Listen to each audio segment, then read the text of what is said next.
Hi sir. Hi. RGV తల నరికి తీసుకొస్తే ₹1 కోటి ఇస్తా అని చెప్పి కొల్కపూడి శ్రీనివాసరావు గారు అన్నారు. దీన్ని ఆసరాగా చేసుకొని ఒక పర్సన్ కూడా అటెంప్ట్ చేసినట్టు తెలుస్తుంది. కానీ అది జస్ట్ ఎవరో చెప్పింది, అది చేశాడా లేదా అనేది మీ మాటల్లో సార్. యాక్చువల్గా నిన్న మన ఛానల్లో కూడా చెప్పుకున్నాము.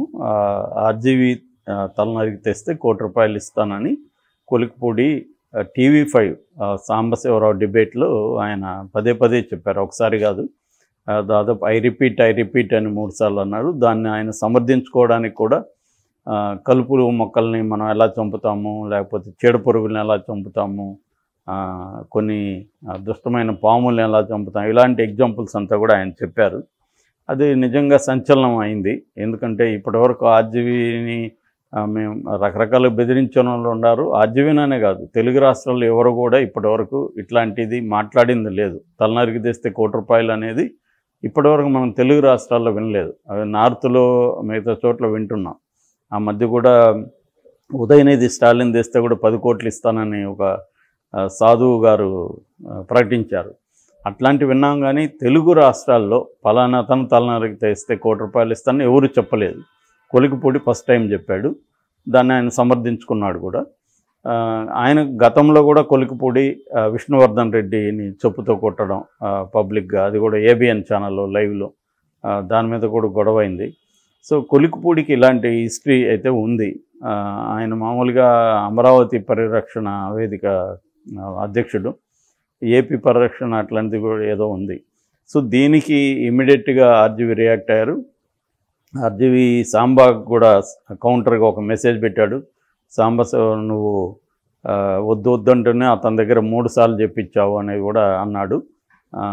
నీకుంటుంది అన్నట్టుగా ఇండైరెక్ట్గా ఇచ్చాడు. రెండోది, ఫస్ట్లో ఆర్జీవి ఒక ట్వీట్ చేసి పోలీసులకి దాన్ని ట్యాగ్ చేస్తూ ఇదే నా కంప్లైంట్ అనుకొని మీరు చేయండి అన్నాడు. మళ్ళీ ఆయన సరిపోదు అనుకున్నట్టున్నాడు. మళ్ళీ వాళ్ళ ప్రొడ్యూసర్తో కలిసి ఆంధ్రప్రదేశ్ డీజీపీని కలిసి ఆయనకి డైరెక్ట్గా కంప్లైంట్ ఇచ్చాడు దీని మీద. మరి వాళ్ళు ఎటువంటి చర్యలు తీసుకుంటారనేది చూడాలి. ఎందుకంటే ఇలాగా ఇవ్వడం అనేది ఖచ్చితంగా రాంగ్. అదొక దాని ఏమంటారు, ఒక బ్యాడ్ ప్రెసిడెంట్ అంటారు. ఇప్పటివరకు లేని దాన్ని ఒకటి క్రియేట్ చేస్తే ఇప్పుడు ప్రతి ఒక్కడు అనౌన్స్ చేస్తారు. ఇంకా ప్రతి ఒక్కడు రేపు ఆయన తల్ల అంటారు, రేపు వద్దున ఆయన సపోర్ట్ చేసే తెలుగుదేశం వాళ్ళ తల్ల అంటారు. ఇవన్నీ ఒక ఇప్పటికే భ్రష్టు పట్టిపోయినాయి రాజకీయాలు. ఇంకా తలలు నరికే స్థాయికి వెళ్ళిపోతే అది కూడా ప్రైజెస్ ఎవడైనా ఉండొచ్చు. ఉన్మాదులు చాలామంది ఉంటారు.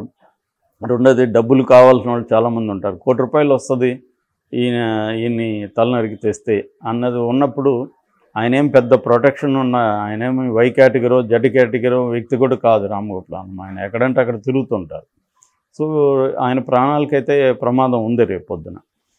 ఖచ్చితంగా అది అవాంఛనీయం. ఆయనకేమన్నా అయితే ఖచ్చితంగా కొలిక్పూడికి కూడా ప్రమాదం ఉంటుంది. ఎందుకంటే ఈయన అభిమానులు చాలామంది ఉన్నారు. ఈయనకి వైసీపీ సపోర్ట్ ఉంది. రేపు కొలిక్పూడి ఆయన కూడా ఏమి Y కేటగిరీ Z కేటగిరీ లేడు కదా, ఆయనకు కూడా ప్రమాదం ఉంటుంది.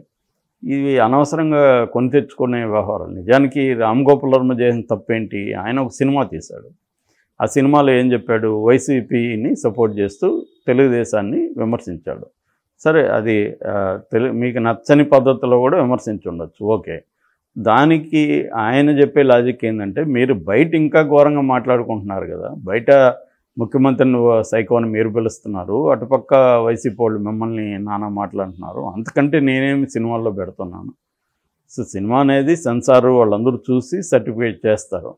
సో అంత ఘోరంగా ఉంటే వాళ్ళు ఇవ్వరు కదా, కోర్టులో కూడా నడుస్తుంది అనేది ఆయన ఆర్గ్యుమెంట్. ఆ ఆర్గ్యుమెంట్లో లాజిక్ ఉంది, రామ్ గోపాల్ వర్మ ఆర్గ్యుమెంట్లో లాజిక్ ఉంది. వీళ్ళు కూడా ఏం చేయాలి? కోర్టులకు వెళ్ళాడు లోకేష్, ఫైన్. లోకేష్ చేసిన దాంట్లో కూడా కరెక్ట్గా ఉంది. తనకు నచ్చలేదు, తనని నీచంగా చూపిస్తుంటే తను సహించలేరు ఎవరైనా కూడా. కాబట్టి లోకేష్ కూడా కోర్టుకు వెళ్ళాడు. అట్లాగే బయట కూడా ఆయన ఖండించాడు, అంతవరకు ఫైన్. అంతేగాని తలలు తీయడం అంటే అది ఇరువైపులా వీళ్ళు కూడా స్టార్ట్ చేస్తారు రేపు పొద్దున. అది కరెక్ట్ కాదు. అందుకని రామ్ గోపాల్ వర్మ కూడా దీన్ని ఖండించాడు. ఖండించడంతో పాటు వీళ్ళని కూడా, పవన్ కళ్యాణ్ ఎందుకు దీన్ని ఖండించట్లేదు, చంద్రబాబు ఎందుకు ఖండించట్లేదు, లోకేష్ ఎందుకు ఖండించట్లేదు అని కూడా అడిగాడు. రేపు పొద్దున ఇదే పవన్ కళ్యాణ్ తల తీస్తే అనొచ్చు, లోకేష్ అనొచ్చు. వాళ్ళు ఖండించాల్సిన అవసరం ఉంది ఖచ్చితంగా. రాజకీయాల్లో ఎట్టి దాన్ని అందరూ కూడా ఖండించాలి. మరి ఎవరు కూడా ఖండించలేదు. సో ఈ నేపథ్యంలో ఫేస్బుక్ మీడియాలంతా కూడా రకరకాల నేను తెస్తే నాకు ఇస్తారా ఇలాగా ఓపెన్గానే పెడుతున్నారు మెసేజ్. ఈవెన్ విమెన్ కూడా పెడుతున్నారు. నేను చాలా మెసేజ్లు చూశాను. ఒక అతను అయితే సమ్ ముస్లిం నేమ్ ఉంది, అతను కొలికపూడి కింద నేను తెస్తాను సార్ నాకు ఇవ్వండి అని పెట్టాడు. ఇతను కూడా ఫైన్ అని గో హెడ్ అన్నట్టుగా ఇతను కూడా కింద మెసేజ్ పెట్టాడు కొలికపూడి. అవన్నీ షేర్ చేస్తున్నారు. అది కామెడీగా కూడా వెళ్తున్నాయి మీమ్స్ వచ్చి. ఇంకొక అతని కనుగొడ్లు తెస్తే 10 లక్షలు ఇస్తానని అతని కాళ్ళు తెస్తే 5 లక్షలు ఇస్తానని, ఇట్లా అవయవాల ఆర్గాన్ వ్యాపారంలాగా అయిపోయింది. సో ఇది రేపొద్దున ఎవరో ఒకరు అతని మీద అటాక్ చేసే అవకాశాలు అయితే లేకపోలేదు. ఈ నేపథ్యంలో రాత్రి ఒక కుర్రవాడు అతన్ని అటాక్ చేయడానికి వెళ్ళాడు అనేది చెబుతున్నారు. అక్కడ వాళ్ళ ఆఫీస్ దగ్గరికి వెళ్ళారు. ఎందుకంటే ఆఫీస్ దగ్గర కూడా పెద్ద సెక్యూరిటీ ఏమి ఉండదు. నేను కూడా ఆ మధ్య వెళ్ళి 2 సార్లు వెళ్ళొచ్చాను, వాళ్ళ ఆఫీస్ కలిసి వచ్చాను ఆయన. సో ఇప్పుడు కొంతవరకు ఆయన బౌన్సర్లను వాళ్ళని ప్రైవేట్ సెక్యూరిటీ పెట్టుకున్నట్టుగా చెబుతున్నారు. పోలీసులు సెక్యూరిటీ కూడా లేదని చెప్తున్నారు. సో ఈ నేపథ్యంలో ఒక కుర్రాడైతే అటాక్ చేయడానికి వెళ్ళాడు అని చెప్తున్నారు. కానీ అతన్ని పట్టుకోవడానికి వెళ్తే పారిపోయాడని చెప్తున్నారు. కొంతమంది అయితే అనుమానాస్పదంగా ఆ వీధిలో, అదేంటంటే ఆ వీధి ఎలా ఉంటుందంటే చీకటిగా ఉంటుంది, అంత వెలుతురేమి ఉండదు అక్కడ, లైట్స్ ఎక్కువ ఉండవు. రెండోది నిర్మానుష్యంగా ఉంటుంది. నైట్ వెళ్తే అసలు ఏం పెద్ద ట్రాఫిక్ ఉండదు ఆ వీధులు. సో అటువంటి ఎవడైనా వెళ్ళే అవకాశం ఉంది. సో రామగోపాల్ వర్మ కూడా జాగ్రత్తగా ఉండాల్సిన అవసరం కూడా ఉంది. ఈ నేపథ్యంలో రాత్రి ఒక కుర్రవాడు ట్రై చేసినట్టుగా చెబుతున్నారు. రకరకాల పుకార్లు అయితే వస్తున్నాయి, చాలామంది వెళ్తున్నారు. సోషల్ మీడియాలో చూస్తేనే భయం వేస్తుంది. ఎందుకంటే చాలామంది ఇది ఫన్గా తీసుకొని నేను వెళ్తాను అన్నట్టుగా. ఎందుకంటే రామగోపాల్ వర్మ మీద కోపం ఉండే సెక్షన్ చాలా పెద్దదే ఉంటుంది. ఎందుకంటే ఆయన ముందు నుంచి పవన్ కళ్యాణ్ మీద వ్యతిరేకంగా సినిమాలు తీయడం, ట్వీట్లు చేయడం చేస్తుంటాడు. యాక్చువల్గా ఏంటంటే నేను ఆయనతో పనిచేసా కాబట్టి ఆయనకి ఏ రకమైన మీన్ మెంటాలిటీ లేదు రామగోపాల్ వర్మకి. ఎవరి పట్ల ఒక కోపం కానీ మీన్ మెంటాలిటీ లేదు ఆయనకు. మ్యాక్సిమం సరదా, ఇది అంతే, సరదాగా చేద్దామని అనుకుంటాడు తప్ప ఆయనకేమీ ఎవరి పట్ల మీన్గానో అట్లా బిహేవ్ చేయడు. కామెంట్ కూడా ఎవరు చేయడు. ఆయనకి అసలు తిట్లు కూడా రావు, నేను పనిచేసా కాబట్టి చెప్తున్నాను. సో ఆయనది సరదాగా చేస్తుంటాడు. ఆ సరదా వల్ల ఖచ్చితంగా హర్ట్ అవుతారు. ఆయన సరదా అనేది ఆయనకి సరదా, కానీ ఆయన విమర్శిస్తే లోకేష్ సరదా కాదు, చంద్రబాబు సరదా కాదు, ఇటు పవన్ కళ్యాణ్ సరదా, ఖచ్చితంగా అది అర్థం చేసుకోవచ్చు. కానీ దానికి రియాక్షన్గా ఒకటి నెగ్లెక్ట్ చేయడం నిజానికి బెస్ట్ మెథడ్. వీళ్ళు నెగ్లెక్ట్ చేస్తే ఆయనకి అసలు ఈ పేరే వచ్చేది కాదు, దీని మీద చర్చ జరిగేది కాదు. సైలెంట్గా వదిలేస్తుంటే ఇది మళ్ళీ అనేక సినిమాల్లో ఆయనది వచ్చి వెళ్ళిపోయేది. మీడియా పట్టించుకోకపోతే, ఎవరు పట్టించుకోకపోతే. వీళ్ళు పట్టించుకోవడం వల్ల ఫైనల్గా ఏం జరుగుతుంది, ఆయనకి ఇంకా పేరు వస్తుంది, ఆయనకి ఇంకా సెన్సేషన్ వస్తుంది.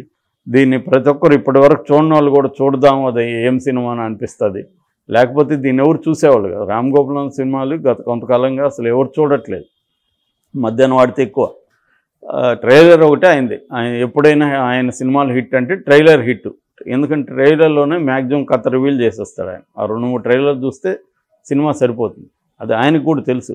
ఆయన కూడా అనేక సార్లు ఏం చెప్పాడంటే, నా సినిమా రిలీజ్, ఒక సినిమా తీస్తున్నానంటే నేను 1000 సినిమాలు తీస్తున్నట్టు. ఎందుకంటే ప్రతి షాటు, ప్రతి ట్వీటు, ప్రతి పోస్టు అన్నీ కూడా ఒక సినిమా అనుకోవచ్చు. అన్ని సినిమాలు తీస్తున్నట్టు అనేది ఆయన చెప్పాడు. ఆయనకి క్లారిటీ ఉంది. సో ఈ కాంటెక్స్ట్లో ప్రత్యర్థులు ఒక సినిమా, తమకు వ్యతిరేకంగా ఒక సినిమా వస్తున్నప్పుడు దాన్ని నెగ్లెక్ట్ చేస్తే అసలు ఏ సమస్య ఉండదు. First one. లేదు నాకు కోపం ఉంది, నాకు బాధ ఉంది, నేను ఫైట్ చేస్తానంటే ఒకటి లీగల్గా ఫైట్ చేయొచ్చు, రెండోది పొలిటికల్గా దాని మీద మాట్లాడచ్చు వ్యతిరేకంగా. లేదో మాకు బలం ఉందంటే వీళ్ళు కూడా సినిమా తీయచ్చు. ఆల్రెడీ ప్రతిధ్వని అని ఒకటి తీస్తున్నారు వాళ్ళు కూడా. రామ్ గోపాల్ వర్మ మీద కూడా ఆయన చెప్తున్నాడు, నా మీద కూడా సినిమాలు తీయండి అని. ఆల్రెడీ ఆయన మీద కూడా రాంగ్ గోపాల్ వర్మ ఇలాంటి కొన్ని సినిమాలు తీశారు.